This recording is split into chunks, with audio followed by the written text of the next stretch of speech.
Welcome to the Best Business Podcast, the podcast for established marketers, entrepreneurs, and CEOs, the ones who want to join me in my mission to create 200 new multi-millionaires who solve world problems with entrepreneurship.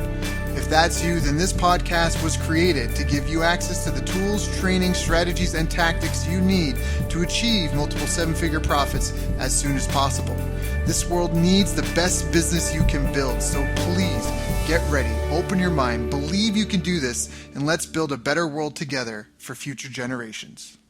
Hello, everyone. Thank you for joining us. My name is Daryl Urbanski, your host as always, and today we are joined by Jack Wong, author of Amazon bestselling book, Cracking the Entrepreneur Code, 7 Tips to Build the Business You Always Wanted. He's been featured on CBS News, Fox, ABC News, and NBC News. Jack is a serial entrepreneur and a business strategist with more than 23 years of international tax experience. He's also a sales and marketing expert with over 20 years of feet-to-the-fire experience in sales, plus an international speaker sharing his entrepreneurial message in 4 out of 5 continents of the world. He is best known for his ability to help employees stuck in the rat race start a business using his 7 principles and existing business owners to supercharge their sales by up to 300% in 90 seconds or less using a proven system endorsed by San Francisco State University. I've asked him to join us here today so we can all grow our businesses better. Jack, thank you for joining us, my friend. How are you doing? Daryl, thanks for having me in your show. Yeah, well, it's an honor and pleasure to have you here. And obviously, you've got some experience, just a little bit of experience. You've accomplished some things and been able to help a lot of people. So I appreciate that you joining us here because I know you could be doing your own thing and you're coming to share with me and my listeners in that. Before you got all these decades of experience and worked with all these high-level people and got endorsed by these universities, how did you get started? Do you come from an entrepreneurial family? Like, what was your first business venture? Like, how did you get the ball rolling? I didn't come from an entrepreneur family as such because I am a very excellent product of the traditional education. My parents just told me, study hard, get good grades, get a good job, and that would be your corporate career for the rest of your life until retirement. Having said that, my parents actually run their business for over 30 years before they decide to retire 5 years ago. Wow. What was their business? Well, what they were doing, importing and exporting, you cannot believe it, is umbrellas to European countries and to the North America. And that's why my whole life, I hate to carry umbrellas. But that's the truth. That's so funny. Yep. I totally buy that, though, because I lived in Japan for 3 years, and I go to the Philippines all the time, and it rains so much. So there's, like, you guys have good umbrellas, and then the rest of the, Canada, yeah, we're struggling, so. Yep. So, okay. And you got started in the family business? Was that kind of how you got your first, cut your teeth the first time, or? Okay. So I actually studied in university. After that, I graduated from university and joined an accounting firm. I have been in the corporate world for 17 years combined. Wow. I had no opportunity per se, or put it this way, I didn't have any thoughts of coming out to do any businesses during my times in the corporate world. Even though my parents have their own businesses, I didn't even think of joining them at all. So at all times during that 17 years, I was 100% employee, so to speak. But it was actually until 6 years ago, to be precise, 2011, then I realized maybe it's just good time to come out. When I say come out, I mean leaving the corporate world for just one big reason. The reason is that I enjoy the freedom of being on my own. I finally had reached the conclusion that I can't be controlled by anybody. I didn't like the corporate environment, the people, and the bureaucracy, the politics, which is very, very annoying. So I make a decision in 2011 to leave the corporate world and start my first business, which is still the business that I'm running as of today, which is the consulting and training business. Because actually my passion, and I like to really speak to many people. Got it. So what's been kind of your biggest challenge in your 6 years in this business career? Well, I hope that your listeners will not repeat the steps that I had in 2011, because when I left the corporate world, to my surprise, I didn't even think of having a business plan. I didn't know what to do, although I have a rough idea that, okay, I will start consulting and training business. I had zero idea who to talk to, how to start, what to do, what are the steps involved. So during the first 3 months of my entrepreneurship career, I had zero income. Every single day, I was just pondering in front of my computer, what should I do for that day in order to take one step forward? So that thought has been with me during the first 3 months of my new career. So listeners, please do not repeat my step. This is actually, I'm taking a gamble. Fortunately, I make it, but I'm bet that not everyone will have the same result like I do. Right. So that was a big challenge for you. It was a very, very big challenge. How did you overcome it? Well, interestingly, after 3 months, two things happened. First thing is that I bumped into a life-changing seminar that the trainer actually introduced the money blueprint concept, which is something that I didn't learn in school for sure, or nor do I actually pick this up during my corporate career. It's talking about, like, as an entrepreneur, how do you wire your mind so that money comes to you, and you've got to change your money blueprint. You have to adopt certain strategies. You have to actually believe that the universe is always giving you the challenges, and you have to take steps forward, unlike the employees where you wait for the food to come. For entrepreneurs, you have to take the risk, you have to take the steps and get the results. Results first. On the way, if something is not working, we'll change the strategy as such. So that's the very first thing. The second thing, which is very interesting, is I chance upon my first client, which is a Singapore professional accounting body, and I didn't plan to have an inquiry with them, but just happened that I chanced upon the website and I saw a contact us page. So I have this thought and say, since I've been waiting for 3 months, contact us page, why not I just contact them and just ask for an opportunity? So to cut the long story short, I managed to get the first opportunity of starting my first training program with them, and I haven't looked back since then. That's awesome. That's excellent. That's super excellent.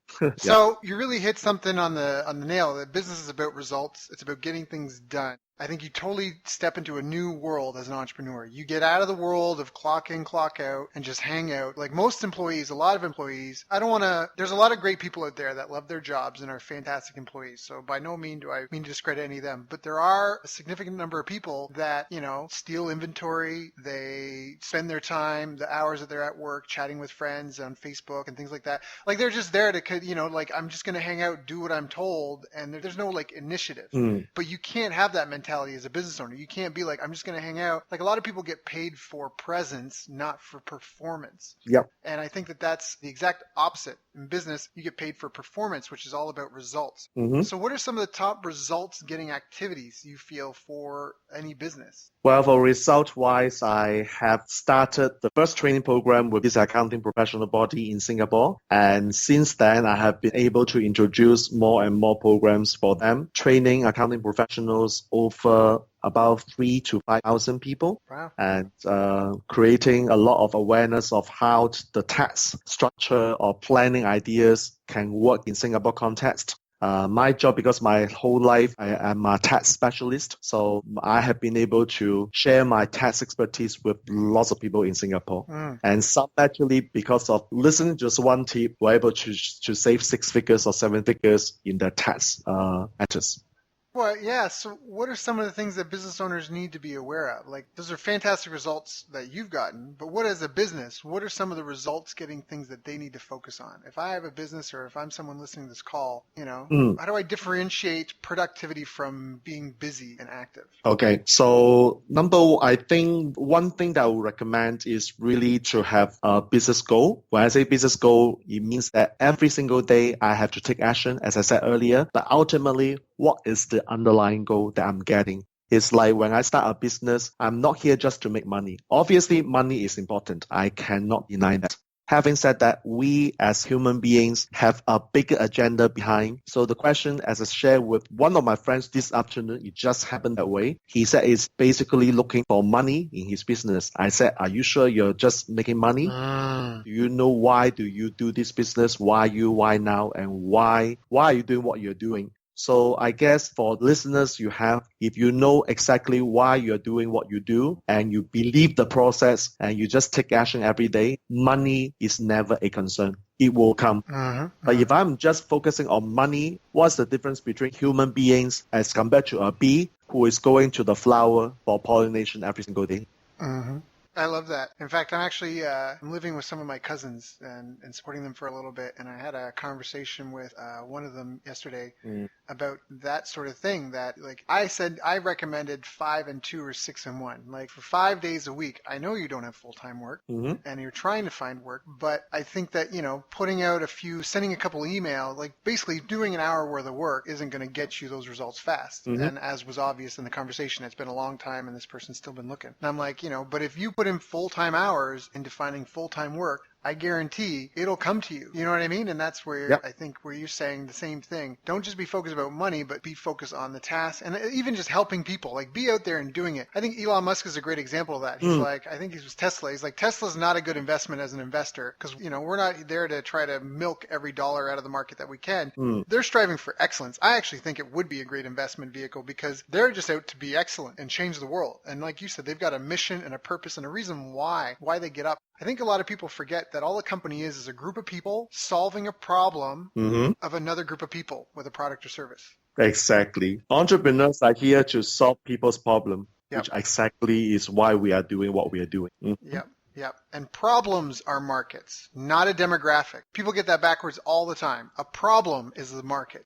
Certain people tend to have that problem, and you can identify those certain people with stereotypes and characteristics and psychographics. But the problem is the market. And as soon as businesses forget that, they are in for a world of hurt, like newspapers when blogs came out. They forgot the problem that they had originally been solving for people, and they thought they were just delivering wads of paper with advertising in it to people, and that wasn't the case. So what would you recommend to people that are starting out? Have a plan. Have an idea what they want to do and why they are planning what they, just to rephrase this, why do they want to do what they want to do? So the why is important, which is what I've just said. Have a business goal, which is the reason why they want to do something. And number 2 is have a plan as to what are the steps involved. Don't just waste time and think out loud, what should I do today? What should I do tomorrow?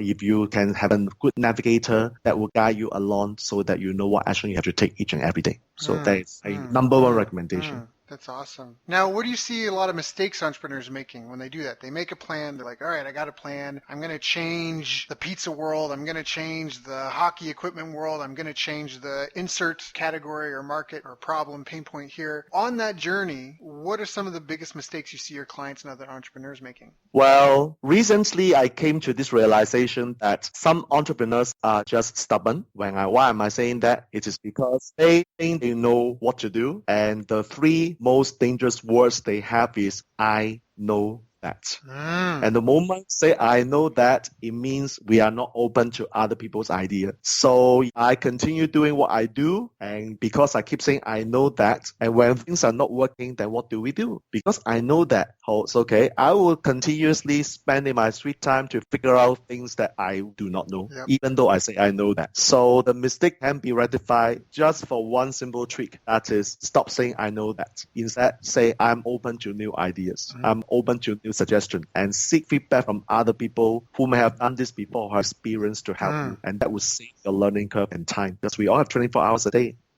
That's a great tip. That's a fantastic tip. In fact, I can remember one of my, wasn't quite corporate, but I was working as a marketing director, basically CMO, because there's no one above me, for this company. And a lot of meetings, really high pressure, high performance environment. I felt like, it was funny because you mentioned the entrepreneurs are stubborn. I had to laugh and chuckle about that because I think I'm kind of stubborn. And I don't remember what book I read it in, but I read about a guy that was a high profile, the details escape me, but I actually did this for probably like 6 months. And in the book, it was like this guy, the CEO, kept a piece of paper in his pocket every time he went to meetings, and it said, maybe they're right. Or what if they're right? That was it. What if they're right? And I did the same thing. I started keeping that piece of paper in my pocket in my desk, and anytime I went to a meeting, I took that piece of paper, because you kind of fidget sometimes, or you take out a pen or whatever, and sometimes I would touch it, and I would think, because I would hear somebody saying something, and in my head, I already knew. I was like, no, like, right? Like, I'm like, exactly like you said, I'm like, no, I already know everything. And that was actually extremely useful for me. That was extremely useful for me. Not to pat myself on the back, but often I was accurate, but there were times I was wrong. And even the times that I wasn't wrong, just by approaching it differently, open and receptive, there was more buy-in from my 2018. It's just it's the exact same response. Like, you might already know the answer. That's great. But just a small little tweak can just radically change the result. Exactly. Yeah. I totally agree. That's awesome. So do you feel that there was anything that ever held you back on your path in success and growing a business and just learning how to grow businesses? Well, business is actually something which is fascinating to me because every single day I will have something that I can learn from other people. Just like recently, I chance upon some new strategies in terms of online marketing. Now, pardon me, I'm not an internet marketer, so I don't know much about online marketing. But I do learn from hardcore reading or going for seminars to understand how online marketing actually works. But the funny thing is that what I learned 3-4 years ago is not up to date, is outdated, which means that I have to relearn things that I have to, because say, for example, on Facebook, they changed the policy, they changed the algorithm. So what we have been doing in the past may not be working anymore. So the funny thing about this business is I have to constantly updating myself with the latest technology, latest information, so as to create results for myself and for my clients. It is an ongoing, lifelong journey. Yeah, it can. I do an extensive amount of online marketing. A tip for anyone that's listening, if they empathize with that and feel the same way, the tactics, like Facebook, you're right. Facebook changes every day. The tactics for the tactical ground level and how to implement. The strategies sometimes change, but the principles never change. And for a lot of people, it's traffic times conversion. Where's your audience? Let's get them to my offer page, to my, my lead magnet or my freebie or my white paper, whatever my quote request form. Let's siphon off the people that might be interested. Let's provide some value to them and try to get their contact info, only for the reason that you can build a relationship with them. 90% of sales don't happen on the first touch, right? So how do I get in touch with them? And then following up. So in a lot of ways, it's where do I get the visitors from? Where am I sending them to? Is it an opt-in first, or am I going straight for the sale? Is it a blog post first and then an opt-in and then the sale? Figuring out that strategy or funnel. Following up via email, text, phone calls, social media, and of course trying to pursue the sale. That strategy has just been the same forever. And I've done $1 million campaigns with Facebook ads, and even just recently, I think this year alone with one client, and I'm not even like, I do Facebook marketing, like paid Facebook ads, but that's not even what I consider my superpower. And we spent easily $50,000. And at the time of this recording, it's the end of May. So like I said, the tactics really do change on a lot of different levels. You're fully right. And at that implementation level, if you're the one running the ads, you definitely have to keep up to speed. But the principles, a lot of that stuff, it's the same, even if it's online or offline, same thing. I mean, a billboard, traffic, how many people drive by it? How many people are going to text or call in or visit the website? Correct. And then how many of those people take it from there? But you're right. I mean, that's why I love doing this podcast, because I can meet people like you and try to learn from you, because small hinges swing big doors, and one small change can make a huge difference. But sometimes people get caught up in the tech, and it might just be easier to hire someone, to be honest. Hire someone that wants to stay up to date with all that stuff and stay at strategic and principle-based level, depending on the size of the business and where they're at, That's like right. you said, depending. I know you work with all levels, right? What's the biggest client you'd take on? The biggest clients I take on. What would be the biggest client? Like, would you take a client that was $100 million company? Oh, no, I can't. Right. My size not accommodate that. Right. Probably talk about like 6-7 figures. Got it. Okay. And what's the smallest that you would work with? Or smallest 5 figures. 5 figures. Got it. Yeah. Okay. No, that's fine. That's perfect. It's a nice little tight part. So now, with the most successful clients that you do work with, do you see that they have habits that are leading them to success and habits that you've used too? Well, clients that I enjoy to work with are people who really take my direction and treat me as the mentor, treat me as a teacher, to give them the suggestion and the solution. And they never challenge me. They never say why and ask me, is there another way of doing things? And those are the clients which I enjoy the most. Obviously, on the opposite side, those clients will keep asking me for a fee reduction because they don't see the value. They just want to press the price down. And then they ask tons of questions which to me are irrelevant, which are unnecessary. Those kind of clients I don't really enjoy to work with. So I prefer working with people who have good rapport, who listen to me, and who just execute the task following my direction. That's the clients that I have. And for the best clients, the most successful clients, do they have rituals or habits or routines that you notice? Like, do all of them have these shared things? Is there anything that jumps out at you if you think about the most successful clients you've had? Do they all wake up and read every morning? Again, like, is there a routine or a ritual or a habit that you think has helped them be successful? Well, I cannot really dictate what they have. I haven't done a survey so that I don't have the full facts of the case. But having said that, I do believe experts market. For example, I have one of my big target group of audiences is from the expert markets, the authors, the coaches, the consultants, and they obviously as entrepreneurs they have the similar mindsets that I have. At the same time, I work with big companies, the big companies, the office leaders, the CEO, for example, have certain ritual, but I do not know exactly what that happens because I'm not that close to them. So I'm not sure whether I've answered your question that way. So how about yourself then, in your 20 years of sales and marketing experience? What do you think were the things that helped you guys if you went through your 20 years of doing different marketing and sales endeavors and promotions? Were there things that were, you know what I mean? Were there key pieces that you needed to have in everything that was successful that you did? Okay, so talking about sales, I obviously can spend hours talking about it, but in the interest of time, I'll just mention one thing. I used to think that sales is about tactics, about strategies. So typically, I would have thought that in order to be a better salesperson, a better influencer, I need to go for different courses, one after one, to learn the advanced skill set in sales. And my mentor actually proved me wrong a couple of years ago. He said sales is actually not a numbers game. Sales is not a strategy game. Sales is actually people's game. So it's about how you connect with people, how you persuade your people, and speak the language they love to hear, and they will likely say yes to you, which is why it has changed my whole dynamics. I'm actually focusing on more on how to connect with people in terms of sales, not so much about what tactics, what closing techniques that I must deploy in order to get the yes from the client. That's rate as a result of using that little trick actually has increased tremendously. Yeah, I think it comes down to treating people like people. Yeah. Versus a combative, aggressive, almost confrontational mentality. Like, I'm going to use this on you like a wrestler. Like, I'm going to wrestle you into a sale. Exactly. Right? I'm going to use the secret closing technique and get you. But no, instead it's, hey, how are you feeling? And I think it's hitting them on an emotional level because people decide to buy emotionally first and rationalize it logically after. Absolutely. And so, yeah. It's funny because I was meeting with a friend last night. He's into buying condos before they get built. So he buys like a lot in a condo, and then in 5 years when the condo is built and released, the value that he bought it at has already appreciated, and then he gets to rent it. He does it so he's got two exit strategies. He can either just rent it or he can sell it and make his profit off the appreciation. And last night he was trying to convince me about this deal he's been looking at. And I could just logically, there was nothing there logically.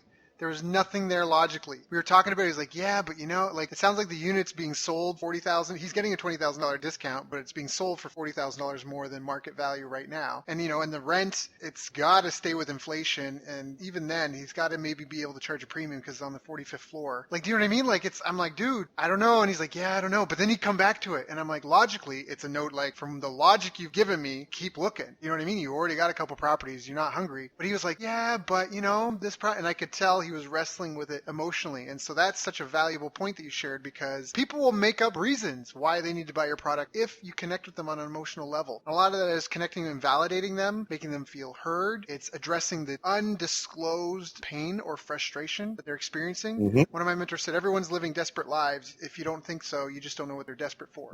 Everyone's got something they're desperate for or about. And so just connecting with them on that level and being trustworthy. Everybody wants to do business with people they know, like, and can trust. All things being equal, people want to do business with their friends because they're emotionally more comfortable with them. All things not so equal, people still want to do business with their friends. So, that's a really valuable tip. I think that alone, anyone listening to this, if you approach it that way, which is like I just said, 90% of sales don't happen on the first introduction, first touch. So you got to build a relationship with people and then talk about solving their problem with them. Here's another tip, at least for me. This is maybe a strategy, a tactic, but ask people to try not to buy. It's softer emotionally. And hey, let's try this. Hey, I know your pain point is, but let's try this. How is that? Let's just try it. Once you've connected them on an emotional level and you've shown them the picture of what they want and what you think you can help them, like, show them the whole chain and then sell them the first link. Hey, this is the big problem. This is everything, yada, yada, yada. Like, look, this is the big picture. This is 6 months, 9 months, or if it's a haircut, this is the 30-minute experience. But hey, why don't we just try this? Just sit down. Let's just try this. Let me just clean up around your ears and let's see how that looks before we go any further. Hey, okay, your ears look good. You want me to continue? Okay, and really taking care of them on an emotional level. Yeah. That's a great tip. I really like that. I would virtually high five you right now if I could. Yep. Imagine a virtual high five.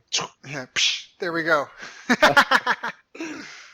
So now, what do you think is the best? Well, I guess that was the best advice you got in sales. I was about to ask. That's my next question. What's the best advice you got? I have to ask because I'm curious. What is the proven system endorsed by San Francisco State University? Oh, okay. Can you give us a synopsis? I know we don't have a whole call. Like, we're almost halfway done, but. Okay. So basically, like I said, in terms of sales, we deal with people. We are not really looking at numbers for a start.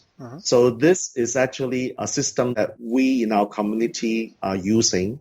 Basically is to look at the customers' buying behaviors. We have a proven process that enables us to identify in 90 seconds or less the buying behavior of our prospect so that we are able to tweak our presentation, our sales pitch, or even our conversation by using the language they prefer. So if let's say I'm talking to a very formal person, if the buying behavior suggests that the person is a formal person, I can't high five, I can't dilly-dally, da-la-da-la-da to that person because that's not appropriate. That means it has to be official, formal, and even a handshake has to be firm and sturdy so that it gives the person the authority, the respect. And in the conversation, then I may have to talk about my credentials, my experience, my track record. And towards the end, when I want to close, if I choose to, I may have to talk about money back guarantee and ways to reduce the risk. So therefore, the buying behaviors of this group of people, which I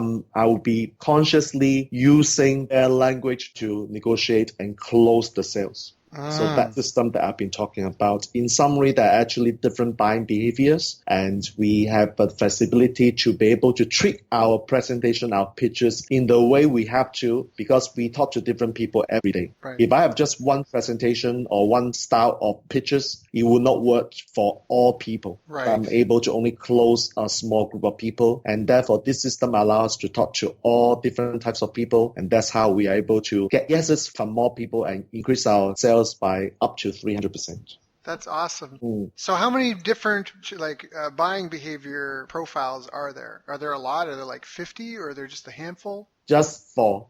For our system, it is only 4. It's very easy to implement and very easy to learn. And essentially what we need to learn is what are the values of these 4 groups of people, and just master the values, master the language and the presentation by incorporating different values to different people. It's as simple as that. So essentially we need, instead of like having, most business owners may have only one presentation when they make pitches and presentation. Right. For us, we always tell people you need 4. You need 4 presentations for different buyers, or you need to, if you are speaking in front of a group of people with multiple dimensions, you may need to have one presentation that speaks all 4 languages. So what are the 4 groups? The 4 groups, we call them, is actually an acronym. Acronym is BANK Bank. So B is we call them blueprint, action. I've heard this. You heard that, right? Blueprint, action, nurturing, and knowledge. Got it. Yeah, I actually, I wonder if we work together indirectly. That is so funny. Anyways, I'll ask you after the interview. I was subcontracted some work by a guy that was working on setting up a webinar funnel. In fact, there were 4 different pieces of the funnel for this company that had this bank sales philosophy, which is so funny. Yep. Anyways, we might have been business partners and never even known it. That's hilarious. That's excellent. That's awesome. Yeah, and I love that. And it's just, like you said, it's very straightforward. There's blueprint, action, nurturing, knowledge. And once you know what feeds them and you speak their language, they have this, yes, this is for me response. And all of a sudden now, as far as like choosing between you and somebody else, there's instant connection and rapport with you. This person understands me. They know where I'm coming from. They speak my language. They're in my head. I feel good about this. Let me logically figure out if this makes sense. Yeah.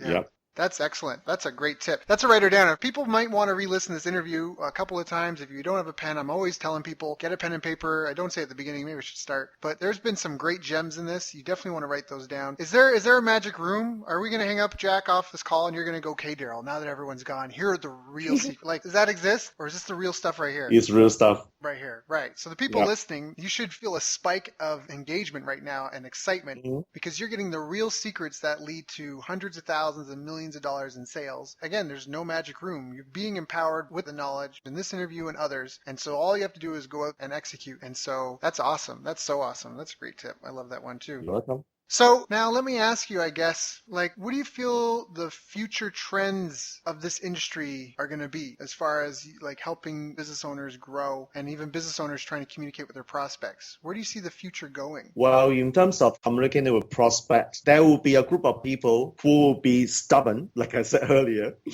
and they will focus on looking at the techniques, the strategies, and continue doing what they are doing. So eventually, will they succeed? I'm not so sure. There will be another group of people who have already got the success and they have started influencing other business owners to change. So my job here is, apart from learning the technique for myself, for my own team, for my own business, I'm actually training and providing such support of teaching these business owners and give them the option, well, there's another way of getting more deals, more sales, and prospecting their clients. So apart from using this tool for myself, I'm going out to promote, I'm going out to market and preach so that more business owners like us are able to enjoy that. I'm positive. I'm quite happy that like next week, I'm actually running workshop for this purpose actually. So there are people who are coming to listen to me. So I feel happy because there are people who are giving themselves permission to listen to me. So I feel grateful that this tool is actually changing many people's life. So I'm just a part of this game, a part of the change agents. I'm doing my part probably to help more business owners to be more successful. So I'm positive if you ask me in terms of the future. Well said. Very well said. So now, Jack, you've really been forthcoming here and you've given some fantastic information. There's a ton of great stuff. I know I've taken at least a page of notes and some of the stuff is just fantastic. It's funny because you even say people can be stubborn and closed. It's just great to be reminded about this stuff and hear new insights from you and new ideas. And so I value your time that you shared with us. For people that have been listening that really feel a connection with you as well, or like what you're talking about, or want to know more about bank or any of the stuff that you've talked about, what are the best ways for them to reach out to you? Well, the best way to learn bank is to experience bank by going to find out their bank code if they want to. So there's actually a bank code website which your listeners can go to. It is mybankcode.com/Jack Wong. Perfect. So that will help them understand their own bank code, will provide them with some tips as to how they have been using the language to try to close other people. And they will realize if it's not working, it means they need to learn speaking other languages. That's awesome. That's so awesome. So that's mybankcode.com/Jack Wong, JACKWONG. Go check that out. Yeah, I think again, because it's about connecting with people. All a business is a group of people working to solve a problem of another group of people via a product or service. And so understanding those people and being able to communicate effectively is extremely, extremely important. So go check it out, mybankcode.com/JACKWONG. Get involved, get in touch, at least find out this information so you can make sure, are you offending or not miscommunicating? Are you speaking Chinese to your Russian clients, right? Because it might help you improve results in your business if you learn how to speak to them better. So, Jack, I appreciate your time today. Has there been anything that I didn't ask you that I should have asked you? I think we have a very good talk. And just add on one more sales tips to your listener. Please. Apart from being open-minded, the other thing is to be really truthful, to be honest, to be transparent. Share with your listeners one story, a real story about how I closed 5-figure sales a couple of months ago. I actually talked to this client in 2 meetings, and the second meeting, I was telling the client, you know what, I don't feel that I should be the one working for you or working with you because I feel there's another firm who can do a better job. I would then explain to my client why that is the case. But because I'm very transparent, I'm honest, so the client actually told me in the end, you know what, Jack, I still want to work with you. I don't want to work with the other guy. So if the conversation is open, transparent, and authentic, your client will understand and will get it. Yep. I agree. Honesty is the best policy. And sometimes if that means the parting of ways, then it's probably for the best anyhow. I really do think that, the truth will set you free. And a lot of people may have, and that might be anyone listening, you may have a deep-seated self-limiting belief you're unaware of that you either don't deserve money, you don't deserve success, or successful people who make a lot of money are bad. Because there's kind of that, you see like Scrooge as a bad guy. And rich people are always, are always presented as the bad guy, the evil person. But to be honest, in my my personal experience, I've known some good and bad rich people for sure, but the vast majority, 9.5 out of 10, are really good people. I'd say 9 out of 10. There's a couple screwballs in there, and they're just quirky. But 9 out of 10 because, again, like we've mentioned here, you can't get ahead by burning people, especially in today's world, right? It's so transparent with social media and stuff. You have to be invested in your client's success. You have to be passionate about them and helping them. You have to have that. If you don't have that, it's just a ticking time bomb. And so another great tip, Jack, I think if there's been some real value bombs that have been dropped in this call, anyone listening, again, I encourage you to go listen back with your pen and paper, and then of course make your 3 lists: the list to do, the list to delegate, and the list to buy or implement. I guess 4 lists: to buy, and then the list to implement in the next 30 days. Because not everything, some things you'll want to do right away, and some things you need a bit of time. And then go get those done. Whether you do them or someone else does them, get them done. And again, go check out mybankcode.com/Jack Wong. And Jack, thank you so much. I really appreciate your time. I know that for you it is past midnight, so thank you from the other side of the world for sharing with us and helping some of the people, because I know there's people listening to this that their lives are going to change just because of some of the advice we were able to give them today. So thank you for being a part of that. Thank you, Daryl, once again for having me in your show.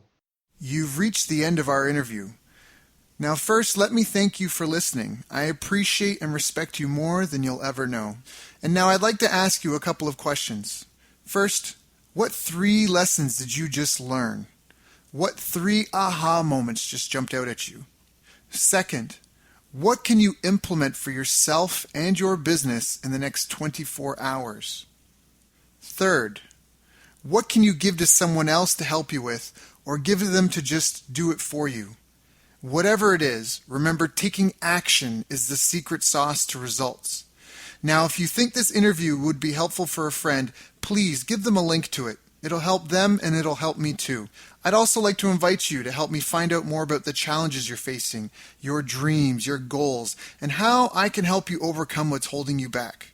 We both do better when we know better, and your success is my success. So please reach out and interact. You can visit our website, bestbusinesscoach.ca for Canada or California, where I'm from and where I'm living. You're welcome to also try out one of our paid programs. You can find us on YouTube, Facebook, and pretty much every other social media channel you can think of. You should also subscribe to the podcast, and if you're enjoying them, please leave us a nice review. It really helps. That's all for now. Once again, thank you. Take care of yourself, and remember, the world needs the best business you can build. And I believe in you.